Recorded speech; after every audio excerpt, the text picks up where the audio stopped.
আপনি কি এই এলাকায় থাকে? এলাকায় থাকি। ওই যে আপনার তানিয়া নামে কাউকে চিনেন কিনা?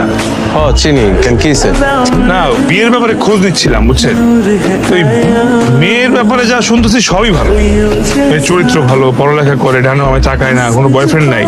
কিন্তু মেয়ের পরিবার সম্পর্কে না যা শুনতেছি কনফিউজড হয়ে গেছে। মেয়ের বাপ নাকি ঘুষ খায়, মেয়ের বড় ভাই নাকি গাঁজা খায়, মারামারি করে, তাফালিং করে, চর থাপ্পড় মারে, চাঁদাবাজি করে। ঘটনা কি সত্য?